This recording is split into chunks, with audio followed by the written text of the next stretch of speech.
నుంచి 20 ఆలోచనలు చూడగలిగితే మోసే గారట ఒక మంచి తీర్మానం తీసుకున్నాడట. ఏంటి ఆ తీర్మానం చెప్పి ముగిస్తాను. మోసే గారికి మంచి ఆలోచన అట.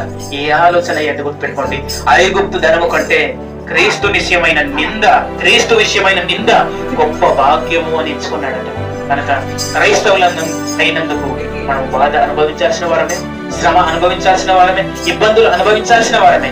కాబట్టి శ్రమలు వస్తున్నాయని కృంగిపోవద్దు, శ్రమలు వస్తున్నాయని బెదరపోవద్దు. శ్రమల్లో నువ్వు స్థిరంగా నిలవబడితే దేవుడు నిన్ను వంచలంచెలుగా ఆశీర్వదిస్తాడు.